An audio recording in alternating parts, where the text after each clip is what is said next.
مسلم شریف میں آگے الفاظ ہیں کہ سیدنا ابو ہریرہ کہتے ہیں کہ حضرت عمر فاروق رضی اللہ تعالیٰ عنہ مجھ سے کہا کرتے تھے کہ مجھے اپنی زندگی میں کبھی بھی نبی علیہ السلام کی طرف سے عمارت کا شوق پیدا نہیں ہوا. یعنی وہ کہتے تھے میری ایک یعنی زندگی میں جو عمارت والا معاملہ ہے میں اس سے دور ہی بھاگتا ہوں.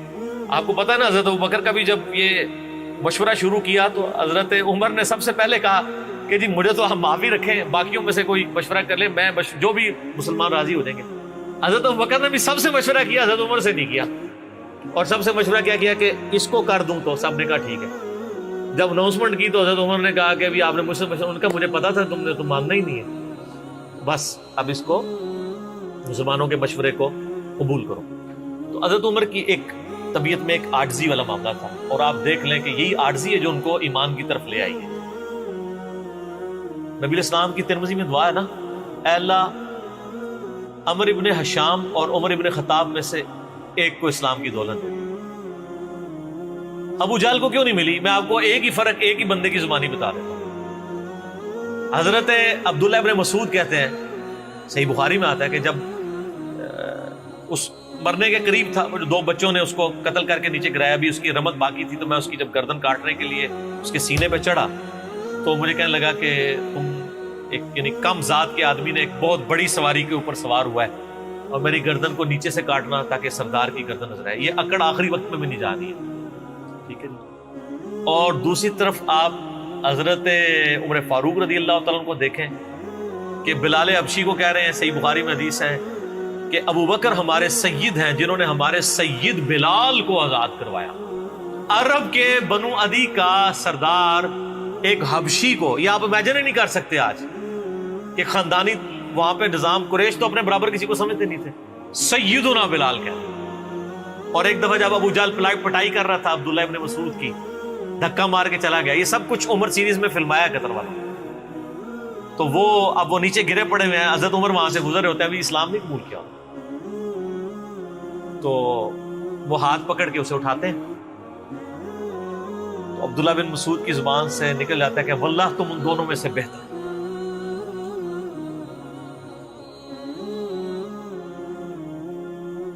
تو یعنی جو نبی علیہ السلام نے دو مانگے ہیں نا, ان میں سے تم بہتر, یعنی عاجزی ہے. یعنی ہے کافروں کی پارٹی میں اور میرے ساتھ بھی اس میں سلوک کر رہے ہیں, اور وہی ہوا, اللہ تعالیٰ نے ان کو قبول کر لیا. تو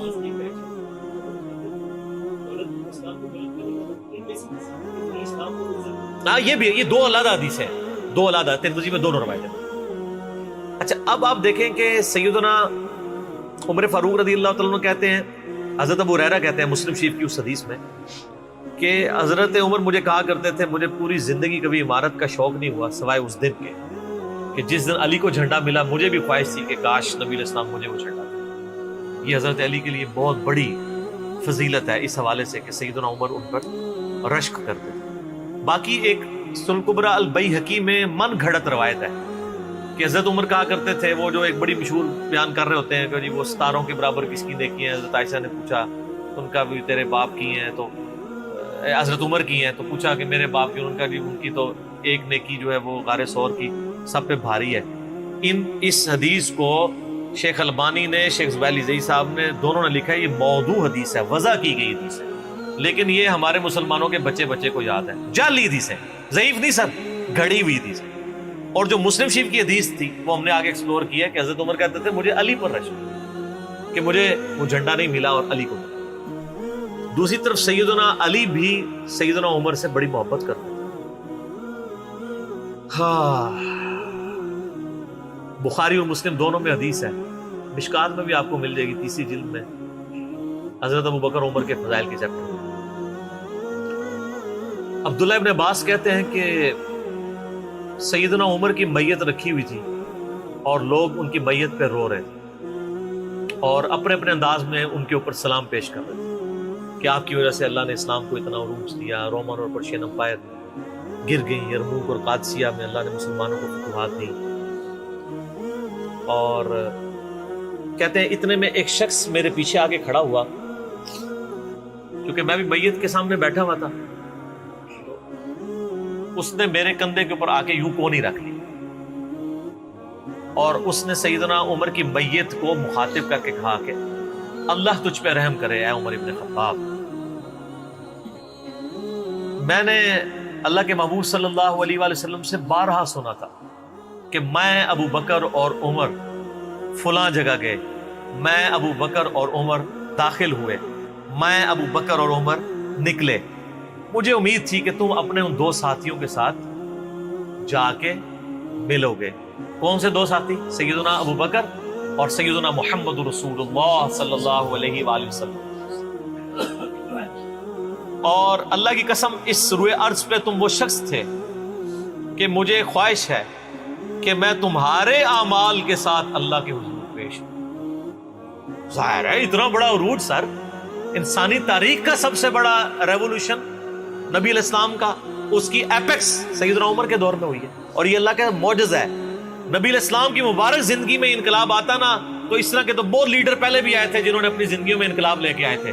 یہ معجزہ یہ تھا کہ وہ شخص دنیا سے چلا گیا، ہزاروں اس کے ماننے والے مرتد ہو گئے عرب قبائل، اور چند مخلص ساتھی ساتھ ہیں، اس کے باوجود اللہ نے رومن اور پرشین امپائر الٹوا دیے۔ کتنا بڑا معجزہ ہے۔ اگر نبی علیہ السلام اپنی مبارک زندگی میں کر جاتے، وہ تو سکندر اعظم بھی کر گیا، بعد میں چنگیز خان نے بھی کیا، بڑے بڑے لیڈر آئے۔ یہ ڈفرنس، ایک یہ ڈفرنس، اور دوسرا ڈفرنس یہ کہ نبی علیہ السلام نے اپنی وفات کے بعد 10 سال بعد، 20 سال بعد، 30 سال بعد، 50 سال بعد، ایون 500 1000 سال بعد ہونے والے واقعات کو بھی بیان فرما دیا کہ یہ ہوگا۔ آج تو ہم تاریخ میں دیکھ سکتے ہیں کہ وہ سب کچھ ہوا ہے۔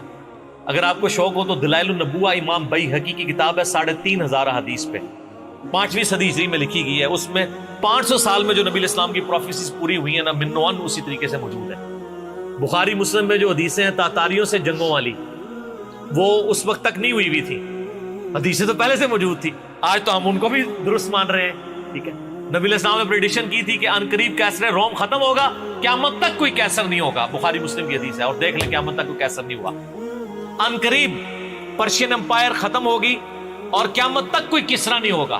آج دیکھ لیں 1400 سال ہو گئے ہیں سر۔ یہ اسی طریقے سے ہے کہ میں کہوں کہ ان قریب امریکہ اور رشیا ختم ہو جائیں گے ود ان فیو ایئرس، اور قیامت تک کبھی ان کو پاورز نہیں ملیں گی جو کہ ابھی پاور ہیں اور جن کی صدیوں سے چل رہی ہیں، اور وہ پھر پاور بھی ان لوگوں کے ہاتھوں ہوئی ہے کہ جن کے پاس اسلحہ بھی نہیں تھا ان کے سے لڑنے کے لیے، مین پاور بھی نہیں تھی ان کے لیول کی، الٹوا دی اللہ تعالیٰ نے۔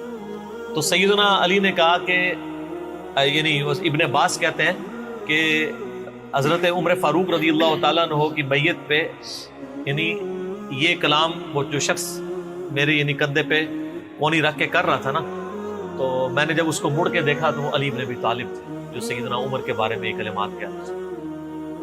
تو یعنی ان لوگوں کی للہ یہ تھی کہ وہ تعریف کیا کرتے تھے، کوئی آر محسوس نہیں کیا کرتے۔ اور آپ دیکھیں سیدنا عمر کی بھی کتنی محبت تھی سیدنا علی سے کہ جب کبھی بھی فارن ٹور پہ جاتے تھے اپنی جگہ حضرت علی کو خلیفہ بنا کے جاتے تھے، کیونکہ نبی علیہ السلام جب تبوک پہ گئے تھے تو سیدنا علی کو چھوڑ کے گئے تھے۔ بخاری مسلم میں آتا ہے حضرت علی رو پڑے، پہلا اور آخری موقع تھا کہ جنگ میں نہیں گئے، تو فرمایا تم اس پہ راضی نہیں ہو، تمہاری میرے ساتھ وہی نسبت ہے جو ہارون کی موسیٰ کے ساتھ، مگر میرے بعد کوئی نبی نہیں۔ تو حضرت عمر اس سنت پہ عمل کرتے تھے۔ جب بھی وہ جاتے تھے، جب بیت المقدس فتح ہوا، چابیوں کے لیے انہوں نے بلایا، سیدنا علی کو اپنی جگہ چھوڑ کے گئے، اس سنت پہ عمل کیا کرتے۔ اور یہ بات شیعہ کے ہاں بھی ملتی ہے۔ میری ایک شیعہ عالم کے ساتھ ایک دفعہ بحث ہوئی 2011-12 کی بات ہے، تو مجھے کہنے لگے کہ حضرت عمر جو ہے نا حضرت علی کو خلیفہ بنانے میں مخلص نہیں تھے، اسی لیے انہوں نے 6 رکنی کمیٹی بنائی، ان کو چاہیے تھا ڈائریکٹ حضرت عمر حضرت علی کو نامزد کرتے۔ تو میں نے کہا اس کے پیچھے ریزن کیا ہے، وہ تو حضرت عمر نے خود بتائی ہے، بخاری مسلم دونوں میں حدیث ہے۔ ابن عمر کہتے ہیں جب حضرت عمر کو زخم لگا اور اب ہمیں یقین ہو گیا کہ وہ جانور نہیں ہوں گے، کھاتے تھے تو انتڑیاں کٹ چکی تھی، یہیں سے وہ سب کچھ نکل جاتا تھا، تو ہم نے عرض کیا کہ اپنا خلیفہ کسی کو نامزد کر دیں۔ تو انہوں نے کہا اگر میں اپنا خلیفہ کسی کو نامزد کرتا ہوں تو میں اس کی سنت پہ عمل کرتا ہوں جو مجھ سے بہتر ہے، ابو بکر، اور اگر میں نہیں کرتا تو میں اس کی سنت پہ عمل کروں گا جو ان سے بھی بہتر ہے، یعنی رسول اللہ صلی اللہ علیہ وسلم۔ ابن عمر کہتے ہیں جب میں نے حضرت عمر کی یہ بات سنی نا تو مجھے سمجھ آ گئی کہ اب حضرت عمر کسی کو نہیں بنائیں گے، کیونکہ وہ ہمیشہ ہر معاملے میں نبی علیہ السلام کی سنت کو پرائورٹی دیتے تھے. اور وہی ہوا کہ انہوں نے کہا کہ میں 6 رکنی کمیٹی بنا رہا ہوں. بخاری کے اور مسلم کے الفاظ ہیں کہ میں اپنے بعد اس امر خلافت میں ان 6 بندوں سے زیادہ کسی کو اہل نہیں سمجھتا جن سے رسول اللہ صلی اللہ علیہ وآلہ وسلم اپنی وفات تک راضی رہے.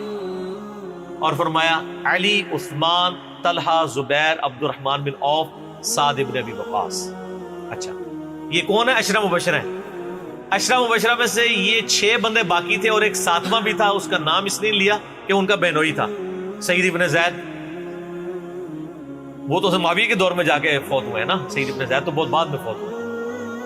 اور اسی بخاری میں الفاظ ہیں کہ عبداللہ بن عمر کو مشورے میں ضرور شامل کرنا لیکن اس کو کوئی خلیفہ نہ چنے.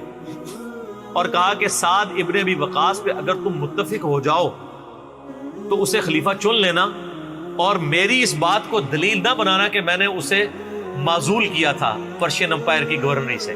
کہیں ایسا نہ ہو کہ تم اس پہ متفق اور کہو کہ اس کو تو عمر نے اتارا ہوا تھا، این ادھر رہن دو. اس 62 ایف لگ گئی ہے. یہ 62 ایف ہے جعلی چیز ہے. اسلام میں کوئی 62 ایف نہیں ہے. اسلام میں یہ نہیں ہے کہ آپ کو مطلب موت کے غرغرے تک توبہ قبول ہے. آپ ایک بندے کے ساتھ معاملہ ہو جاتا ہے اور وہ توبہ طائب ہو جاتا ہے تو بس ٹھیک ہے. وہ تا حیات نائل کوئی نہیں ہوتا. اسلام میں کوئی تا حیات نہیں ہے.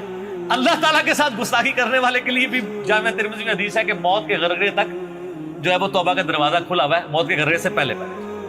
تو 62 ایف نہ لگا دینا اس پہ. وہ ایک معاملہ تھا، وہ حضرت عمر کسی کو 4 سال زیادہ گورنر رہنے نہیں دیتے تھے، انہوں نے ان کو ہٹا دیا.